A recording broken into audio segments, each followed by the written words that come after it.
Well, student, here we are with the last lecture of Lotus Citrus,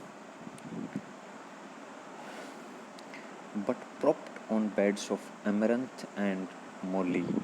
How sweet, while warm airs lull us, blowing lovely, with half-cropped eyelids still beneath a heaven dark and holy, to watch the long bright river drawing slowly his waters from the purple hill, to hear the dewy echoes calling from cave to cave through the thick twined vine, to watch the emerald colored water falling through many a woven aranthus wreath divine, only to hear and see the far off sparkling brine, only to hear were sweet stretched out beneath the pine.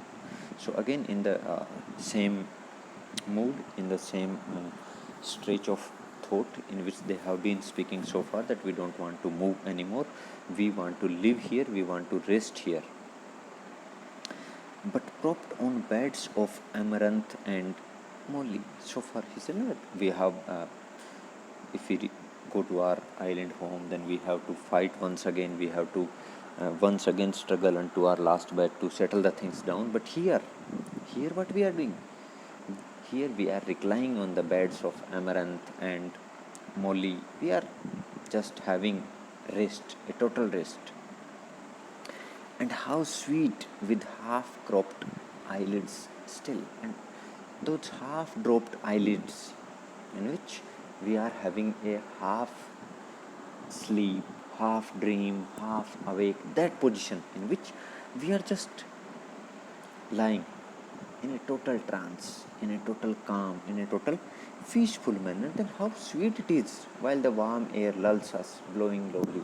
The warm air is a very soothing air, because they have arrived from the sea, and obviously the air on the land seems warm to them, a very welcoming, a very heartfelt it seems to them, and it is giving them much comfort.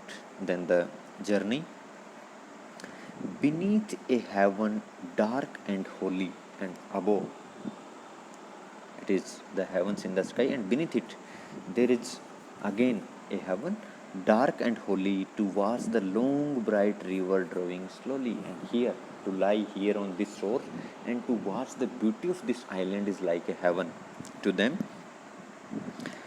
to watch the long bright river drawing slowly his waters, his H capital means it is for God, his waters from the purple hill. That river which is bringing his waters means godly waters, as if some pious water is flowing through that river. जैसे कि स्वर्ग से कोई भगवान का दिया हुआ कोई पानी जो है वो रिवर जो है वो ब्रिंग कर रही है हिल टॉप से लेके सी तक, to hear the dewy echoes calling from cave to cave through the thick twined vine, and those thick intertwined vines which are there, and through them if you hear the echoing sounds of calling of each other, which travels from one cave to another through those thickets of vine, to watch the emerald colored water falling through many a woven acanthus wreath divine, and again to watch those emerald colored waters falling from those wreathed acanthus uh, plants.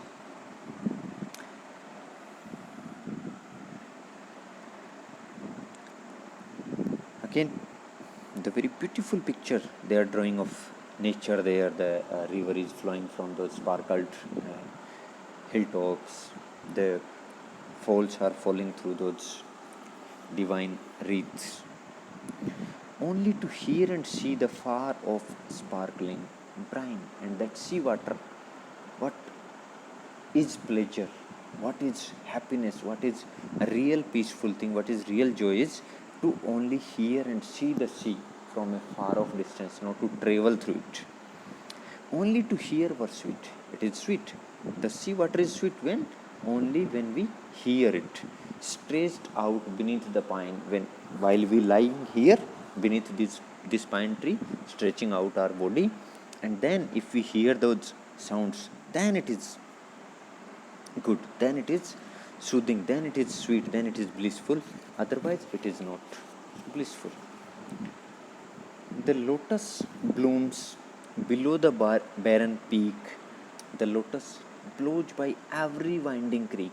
Now they goes on to describe the features, the beauty of that lotus plant, that lotus fruit. The lotus blooms below the barren peak, that peak of the hill. It is, though it is barren, but below that, every nook and corner of the island is filled with the blooming lotus trees. The lotus blows by every winding creek. All day the wind breathes low with mellower tone through every hollow cave and alley lawn. Round and round the spicy downs, the yellow lotus dust is blowing. He said that all day, throughout the day, that sweet, in very sweet tones, the wind keeps on blowing, and in that very manner, through those winds, the lotus flowers are waving from here to there through every hollow cave and alley, whether it is a joint alley or an alone alley, alone cave. Everywhere, round and round the spicy downs, the yellow lotus dust is blown. Means everywhere on that island, the lotus dust is there. We have had enough of action and of motion. We rolled to starboard, rolled to larboard, when the surge was seething free, where the bellowing monster spouted his foam fountains in the sea. They now narrating about their sea journeys, that we have had enough of action. We have traveled a lot, we have fought a lot, we have labored a lot, we have toiled a lot. Now is the time to have some rest. We have enough of action and of motion. We have had enough of travel, we had enough of motion. हमने motion भी खूब किया है, हमने travel भी खूब किया है, हमने हर चीज़ जो है वो एनफ की है, हर चीज़ को हम खूब कर रहे हैं. हमने ट्रेवल भी खूब किया है और हमने मोमेंट भी खूब किया है, हमने मेहनत भी खूब की है, हमने वर्क भी खूब किया है. Rolled to starboard, rolled to larboard, when the surge was seething free, when the sea waves were very high, when they were in an angry mood, then we have rolled in the ship once to the right side and to the left side, कभी right में कभी left में. इस तरह से हम जो है वो समुद्र पे जब हिचकोले खाए हैं, लहरों से जब हम लड़े हैं, ये सब हमने किया है. Where the wallowing monster is for whale fish, वो वेल मछली के बारे में बात कर रहा है. When it sprouted his foam mountains in the sea, when it through its nostrils the foams in the sea, through those places we have been. Means हमने what they want to say is कि हमने हमारी travel के दौरान अनेक तकलीफ़ें, अनेक दिक्कतें, अनेक तरह के चैलेंजेस जो है वो हमने फेस किए हैं. थ्रू द फिशी एरिया, जहाँ वेल फिश, जहाँ खतरनाक मछलियाँ आती थी, वहाँ से भी हम गुजरे हैं. बड़े बड़े समुद्री तूफान जो थे उनको भी हमने फेस किया है. Let's swear an oath, but now is the time to have rest. अब no more. Let's swear an oath and keep it with an equal mind in the hollow lotus land, to live and lie reclined on the hills like gods together, careless of mankind. He says, but now is the time to take an oath. We must take this pledge that now we will not move away from this land of heavens. Means it seems so lovelier, so soothing, so peaceful, so calm to them, that they decide or they compare it to heavens. He says, let's swear an oath and keep it with an equal mind. Equal mind means unwavering mind, with fixed mind, with a determined mind, that now we will live in this hollow lotus island. Hollow means full of caves and valleys. In that way it is the hollow island, and to live and lie reclined there in these hills like gods together. Here we will enjoy our life as gods enjoy their life in the heaven, careless of mankind. And now same as gods do. We will not care anything about the mankind, about what is happening on the earth. We will lie reclined here and take rest. For they lie beside their nectar. Now they are talking about the gods. For they lie beside their nectar, and the bolts are hurled far below them in the valley, and the clouds are lightly curled round their golden houses, girdled with the gleaming vault, where they smile in secret, looking over wasted lands, blight and famine, plague and earthquake, roaring deeps and fiery sands, clanging fights and flaming towns and sinking ships and praying hands. Now, in a very wrathful manner, that what is happening to them, they are not happy with the gods. So they are complaining to the gods that the gods, what they are doing, that they are, what they are doing.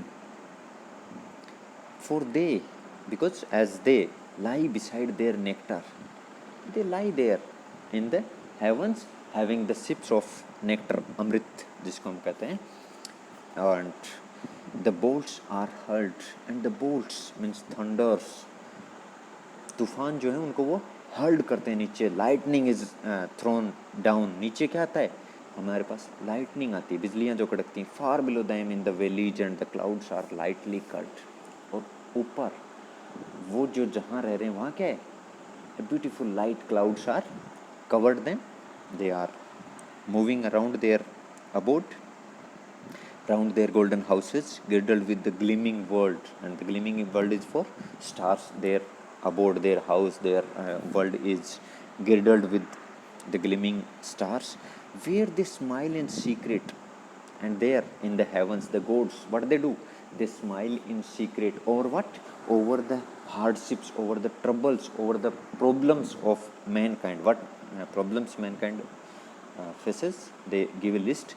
Looking over wasted lands. They look over the wasted lands, means जहाँ अकाल पड़ गया हो, जो बैरन lands हैं उनको वो देखते हैं. ब्लाइट एंड फेमाइन, सूखा वो देखते हैं, अकाल वो देखते हैं. प्लेग एंड अर्थक्वेक, प्लेग बीमारी जो होती थी ना, मतलब जिसकी वजह से खूब सारे लोग मरते हैं. अर्थक्वेक, भूकंप वो देखते हैं. Roaring deeps and fiery sands. Roaring deeps means fiery oceans, दहाड़ते हुए समुद्रों को देखते हैं. एंड फायरी सैंड्स, और रेगिस्तान को देखते हैं. क्लैंगिंग फाइट्स, लोगों को लड़ते हुए देखते हैं. एंड फ्लेमिंग टाउन्स, और जलते हुए शहरों को देखते हैं. एंड सिंकिंग शिप्स, डूबते हुए जहाज़ों को देखते हैं. एंड प्रेइंग हैंड्स, और इन सब के साथ क्या देखते हैं?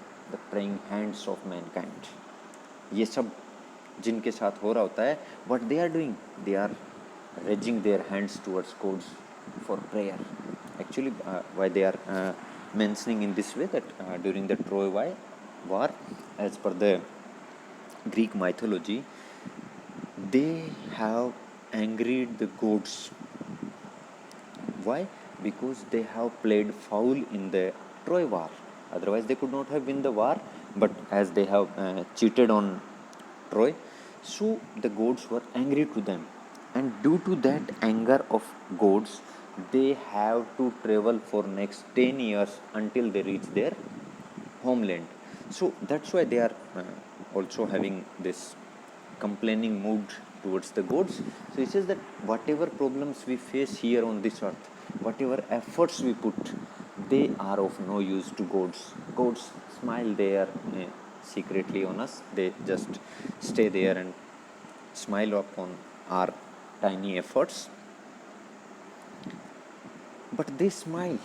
They find a music centered in a doleful song, stemming up a lamentation and an ancient tale of wrong, like a tale of little meaning though the words are strong.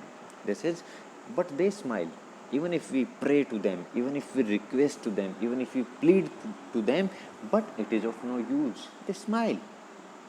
They find a music centered in a doleful song. If we sing a sorrowful song to them, if we plead them, then they find it like music, steaming up, like some music is steaming up towards their heavens. A lamentation and an ancient tale of Rome. Even if we are very sorrowful, even if we are in very sad mood, even if we are weeping, even then it is just like that ancient tale of Rome. He's alluding to Shakespeare's speech, in which he said that that old tale told by an idiot, full of words but no meaning. So he alludes to that, in which what happens, like a tale of little meaning though the words are strong. जैसे कि हमने कितने strong words, कितनी ही loud voice में हम अगर कोई कहानी सुनाएं, and it is useless without having any meaning to the gods, chanted from an ill-used race of men that cleave the soil. And who is chanting that tale? Who is telling that story? ये जो story है, ये कौन सुना रहा है gods को? Gods के लिए स्टोरी यूजलेस क्यों है, कोई काम की क्यों नहीं? Why? Because it is being told by that race who is not valuable to them. Gods के लिए वो race who cleave the soil, जो कि ज़मीन को क्लीव करते हैं, ज़मीन को चीरते हैं, यानी फार्मर्स, किसान की बात कर रहा है. शो द सीड, जो बीज बोते हैं, एंड रीप द हार्वेस्ट, और जो फसल को रीप करते हैं, उसे काटते हैं, with enduring toil, with a very high toil, with very high efforts, जो बहुत ज़्यादा मेहनत वहाँ पुट करते हैं, बहुत ज़्यादा एफर्ट अपना पुट करते हैं इस काम में. Till they perish and they strong storing yearly little dews of wheat and wine and oil, and what they get out of this, ये जो इतनी मेहनत करते हैं, ज़मीन को जोतते हैं, फिर फसल उगाते हैं, फिर उसे काटते हैं, फिर इतना इतना जो लेबर करते हैं, उसके बाद में what they receive, they get what? Wheat, wine and oil. In the Greek times, it is these are the only things which were being harvested by the farmers. Till they perish and they suffer, some it is whispered down in hell. Till they perish and they suffer. वो कब तक सफ़र करते हैं? Till they are dead.